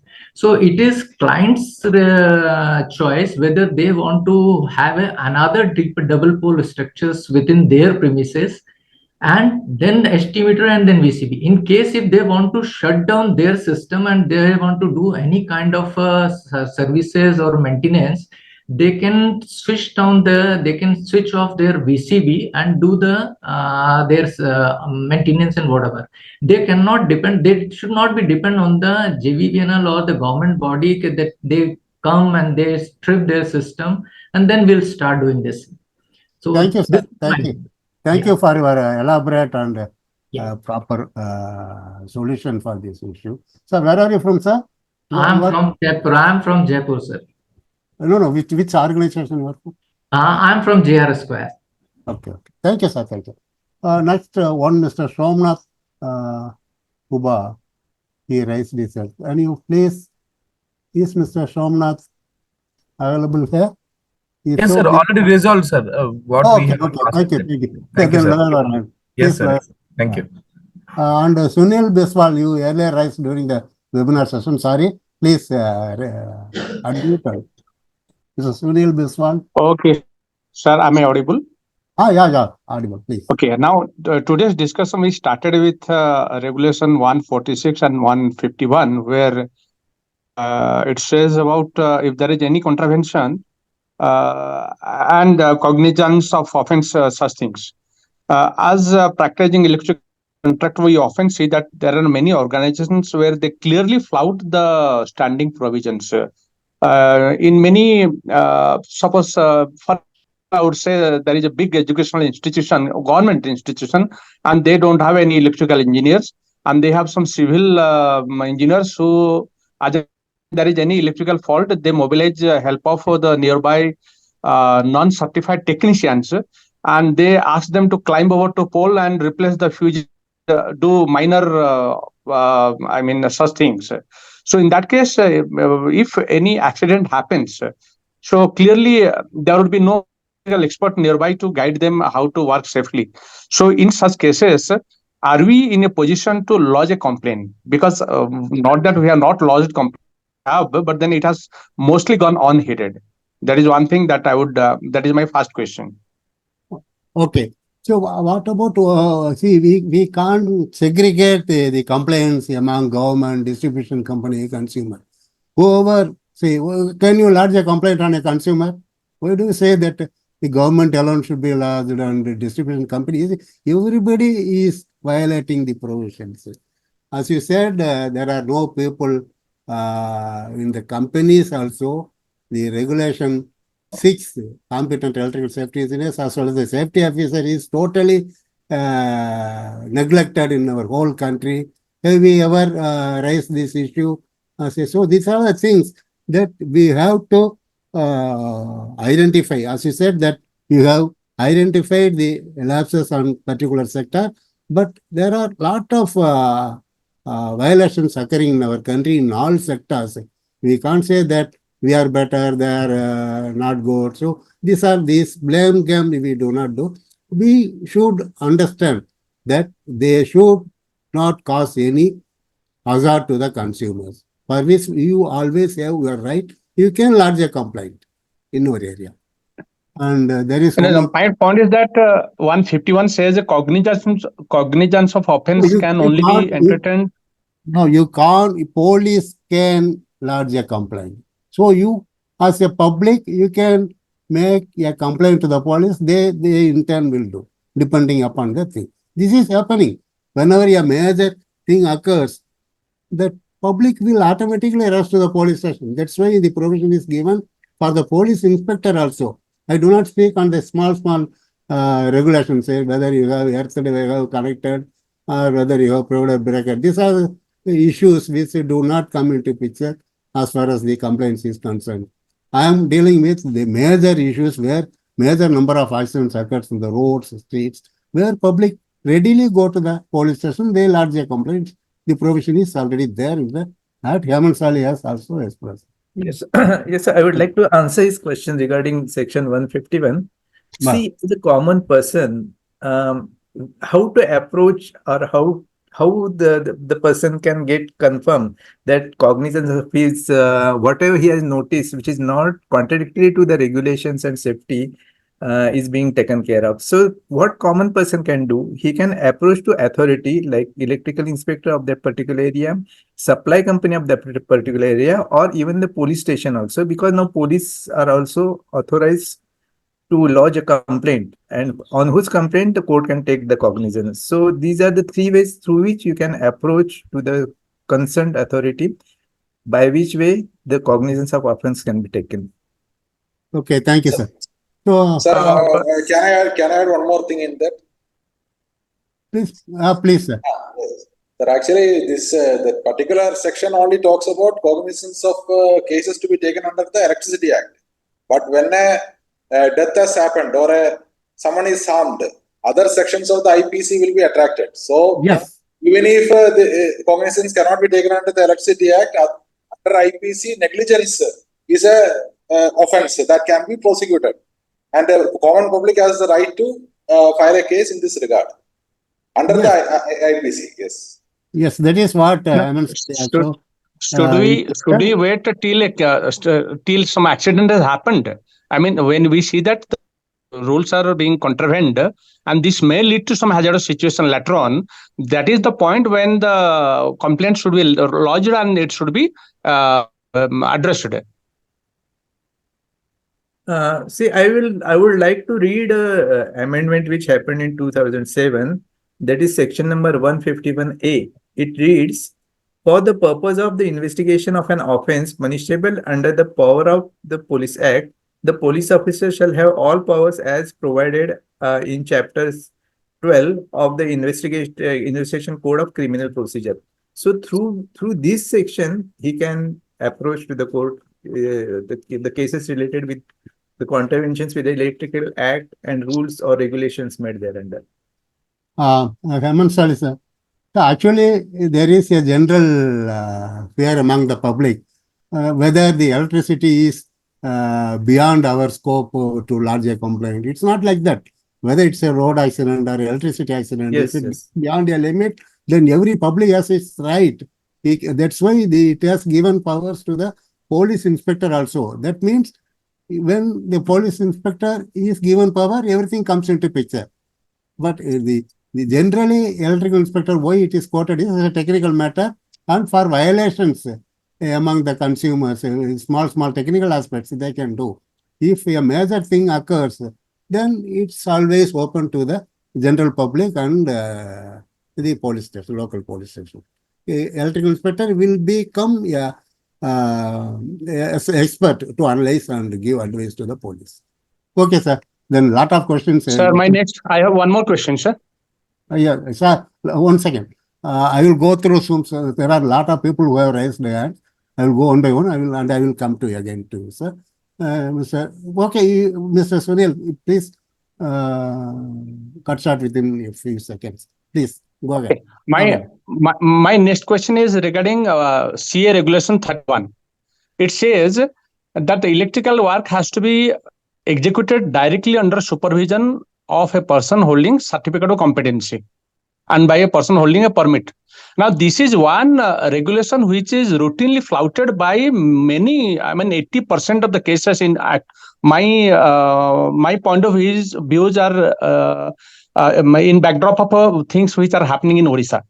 80% of contractors who are working in field, even inside Navratna companies, they do not comply to this rule. They take some power of attorney from someone and then they carry on working as if they are the bona fide electrical contractors. There is no such supervisor found nearby where the work is going on.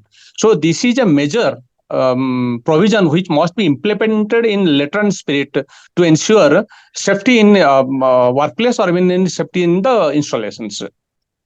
Okay, sir. Actually, this is a generic but important thing. The stakeholders should be involved. Our NFE will make the unity of stakeholders, not only the electrical inspectors, the contractor association, the distribution company, electrical inspectors. Everybody have to be sensitized and a joint measure to address these issues, whether footing of Rule 3% by the companies or giving affecting supply to the companies. So a lot of things come into picture. We NFE will try to hard and we will require all your support on this. Next question is from Davis Alapan.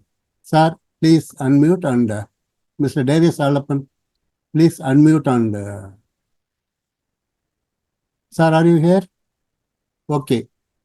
I will come to the next person, Ashay Manan. Sir, Ashay Manan, are you here? Am I audible now? Yes, yes. Sir, I'm Davis here. Yeah, please, sir. Okay. Thank you, sir. Thank you for having this very insightful panel discussion. A lot of insight.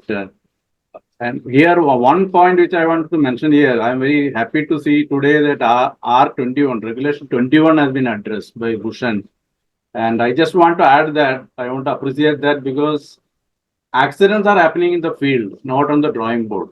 So from that aspect, the shutdown when you are, and it is very clearly mentioned in Regulation 21, what is the importance of planning, what is the importance of hazard identification, what are the SOP you have to follow. When you talk about an SOP, it itself talks about a lot of steps when you are conducting a shutdown job. Now, this is also linked to the regulation number 3, 4, and 5, the competency. So, many of the accidents which I have come across, rather I have investigated, I find that incompetent people are on the job. If the person is competent, he is able to identify the hazard there itself on the field when you're taking a shutdown. So I think today's, I think more importance is given to Regulation 21. Thank you for that. So thank you, more than thank you. And again, one more challenge happening here because in most of the industries, even for DISCOM, outsourcing is a new way of working. So when people are outsourced, they have been picked up from here and there, and they are not getting proper training. So just I want to add that. Okay, thank you, sir. So we have a lot of 16 more questions. Yeah, I understand. Come to that. I will come to the question. Then people who are raised will be taken up. So, Mahendra Chilukuri, your question is related to can public file a case? It was discussed. So then Amir Dalal, so TT system something. So I think we have also discussed it. And Pallavi Mukherjee, our Mumbai chapter secretary, her question is, for the knowledge and vital information, I wanted to know that many electrical installations in residential properties have been done by technicians and how to make them understand about the wiring and the connections which will have safety aspect. I feel CEA regulation should also be interpreted in local language. Local language. So, your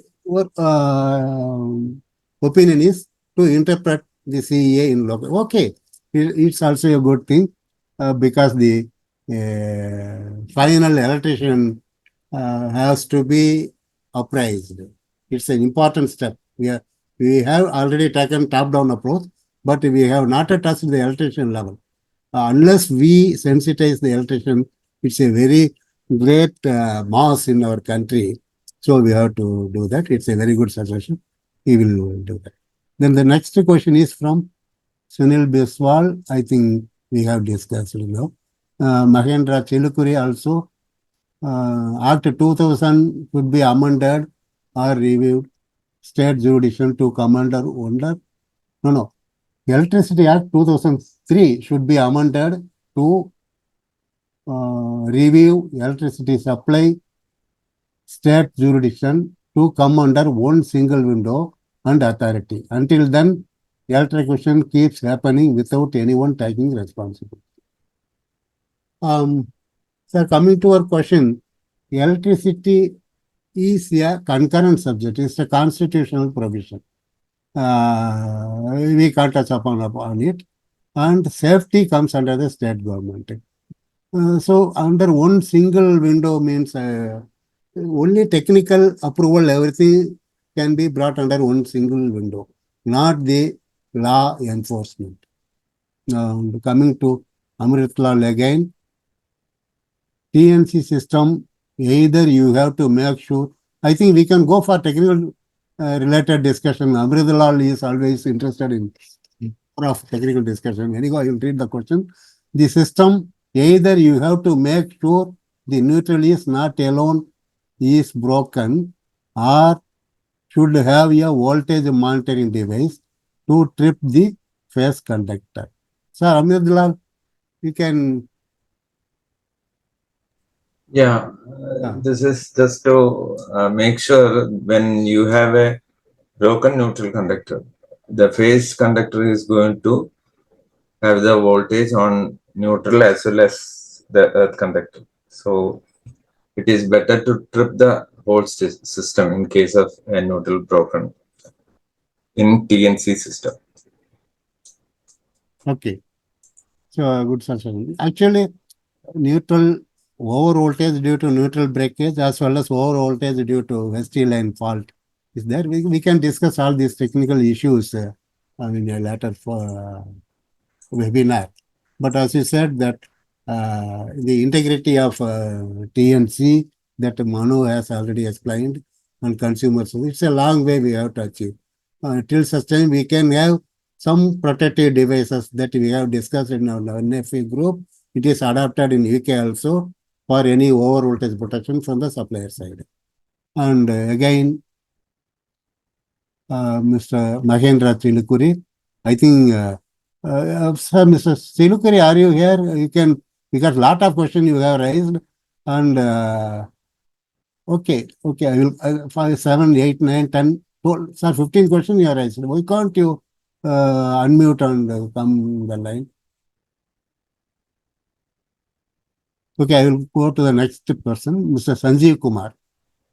What is the best practice a utility should follow regarding protective earth conductor while providing service connection to customer with UG cable system to avoid over voltage condition during fault or neutral voltage rise and electric shock at consumer?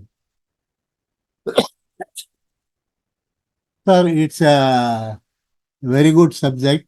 We should be dealt with in detail. Regulation 18 is there that we have discussed along with Manovarki. It is there in our country for the past 100 years, but it is still missing, elusive, whether either the consumer is ready to connect his PE contactor to the earth neutral of supplier, or whether the supplier can segregate his what do you call this earthing system, neutral earthing, body earthing from the substation.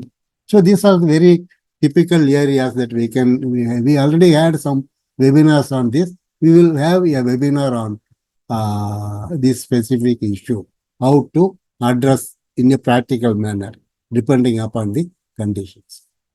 Another question is from Mahendra Chilukuri. So, I will come to our question combined later, sir. Now, Unayak Joshi, he raised a question. Want to know about arc flash and analysis of the same. So we can have such a technical issue, sir. Here, as far as arc flash is concerned, it is out of not only this out of portion of today's subject, it is out of portion of regulation also. We will discuss in our forum. Then from Amiradala, 47.2 is the reason for breaker, not 47. Okay, we will take. Milind Sardesar. Sas, can a gist of discussion on the regulation be cited with the CEA regulation number section so we can refresh? Sir, we can go to the website, CEA website. So most of the standards and regulations are free of cost. It is available. Our standards are on par with IEC at a cost of, the cost of IEC could be around 10,000 or 20,000 rupees. It is freely available in the website, BES website, in the form of NEC or 732-3043. Please take and try to reach those sites and get it downloaded. Then Mahendra, Mahendra Silupuri, why fault loop impedance is not applicable to ST? Sir, I don't understand your question. As a doctorate, you should know that fault loop in ST, the protective conductor alone is not a fault return path. In LT, the voltage is very low, 240 something for earth fault, that can be safely brought towards a PE conductor alone. In ST side, it's a grid. So earth fault loop impedance is not applicable there. Earth resistance, and it's not only the earth resistance also. It's a fault level, it's a fault clearing time, duration, and the step and test potential, various factors and the integrated approach. We can't apply fault loop impedance for a high area where SV system are applicable. Then again for some Haridas Thackeray. Sir, now in this rainy season, most of the distribution transformers are found with covering creepers. This is the burning situation. Most of the DPs are without lightning arrestor. Okay, sir. You, I know. I think you are from Maharashtra. I have seen your posters also. Mr. Ramdas Gandegal also has been working on this through the career. So we appreciate all your efforts in addressing these issues. But we also request you can involve yourselves with our local people, local NFE members, and bring the matter to the knowledge of distribution company. They have to do, but it doesn't happen means we should also be in a position to appraise them to have it done. In many places, after appraising, it has happened. Please take it. Another question from you is, how this problem can be solved unless we cease regulation, it is to be segregated. So the question is, I couldn't understand, sir. How this problem, what problem? Unless with CEA safety regulation is to be, okay, sir. I couldn't infer because it's not clear. And I will come to the series of questions posed by Mr. Mahendra Sulukuri. Sir, in the meantime, one Mr. Akshay Menon, you raised your hand. Please. Can I ask one question? Please. Yeah. The regulation 3, whether it is applicable for residential consumers also, because the sentence says all electrical installations. So this is partly a law and partly a technical document. So the law applies to when your words described are not very clear, then it applies to all. Yes, certainly it applies to all, not only LT consumers. We have 3 crores of, say, for example, but a designated person for a house is possible. I will address your question. Yes. We have crores of LT consumers, but we have hundreds of electrical supervisors. That doesn't mean that we can neglect this installation. But what we have in LV installation, it's only an electrician job. It is an electrician job, and what you have to do is you simply put and take some periodical maintenance and aware of the fact through the licensed electrician contractor. If we have to see the practical aspect of the law also. Law says that every citizen should be protected. It's a fundamental right. But we can't say that every citizen can be posted with a police person. So, depending upon the nature, we can take into account. As far as we are concerned, it is required for the SV installation, 11 kV and above installation, where the operation and maintenance of SV gears are also coming into picture. As far as LV installation is concerned, it is sufficient if you have a licensed electrician. Finally, it says a person who is competent. The board, licensing board, which issues the certificate, says for what work he is empowered. You just to see whether such a person is appointed in an LT premises. I don't say for the domestic and other things. You are the no. My intention is saying that it's 3 and if you see 6, chartered electrical safety engineer, because the chartered safety electrical engineer can come and inspect even if the voltage level is notified as 650 volts. Fine. So the number 3 provision should be very specific. So I am again repeating, your concern with CEA, regulation 6 is quite clear. It is yet to take place. Most of the government is yet to provide examination, conduct examination, select people. That's a different part. It has not taken place. Regulation 3, as I have already told, it has to be observed. Whether it is a small installation or big installation, it has to be observed. And the nature of work has to be analyzed before enforcing. It can't say that, regulation can't say that you provide a 2 supervisor, 3 supervisor, 1 supervisor. It's all the discretion of the owner. If he has more area or more vulnerable areas involving complex situation, he is at liberty. So it all depends upon the discretion of the owner. He is ultimately responsible. Okay, then. Sir, Mahendra Silukuri, are you here? Sir, he's not there, sir. Okay. Sir, your questions are already addressed, and few more questions I can come. One is, meter should be on each floor. It was discussed. Non-compliance, this rule is liable. I couldn't understand. My caution is that why many entities are not following Act 2003 in 2024. So it's a very generic. I can't infer anything from this question. From Vinayak Joshi, want to know about the asset that is addressed.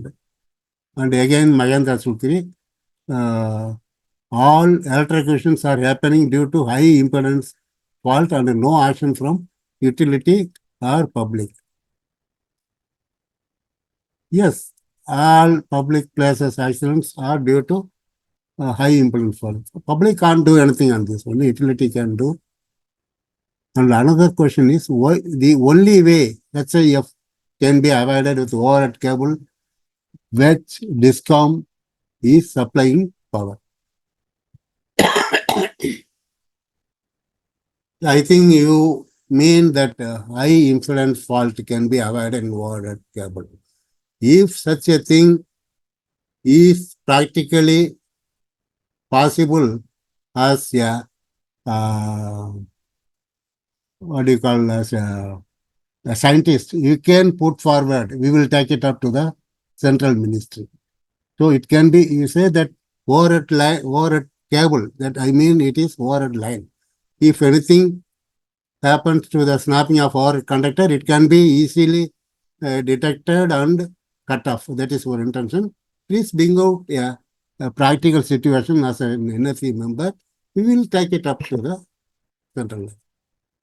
And so these are all, I think we have covered all the question and answer. And Amit all who are still raising your hand, please come out.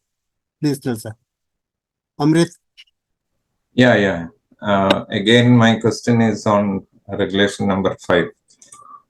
Regulation number 5, electrical safety officer. Yes. See, this regulation 5.3 is asking for Factories Act connected load more than 250. Does that means 250 below it is not required? Why there is a specification on 250 kW and 2000 kW connected? Because it's already says every electrical installation under Factories Act. Yes, you can practically see it was a question analogous. It's not a technical question. It is analogous to another question raised by another person. Yeah. Same. It is almost the same. Below 250 kilowatt. You see, factories, why they have specifically put the Factories Act here? It's an electricity act. But as per Factories, they want to fix some barrier. What do you call some margin, some level up to which it can be implemented. If it goes below 250 means, then the possibility of hazard as well as other complexity of installation would automatically be low. So that's why for a practical approach they have put some barrier. So these levels are normally put in all regulations. In constitution only it can be there. Every citizen should be protected. In regulations, I can't say that it is diluted. The police and policing, people and policing. It's a thing. It's a general concept in all the international law enforcement. If there are 1,000 people, one police. If it is 10,000 people, one police. So it all depends. People police ratio shall be reasonable, affordable, and practical.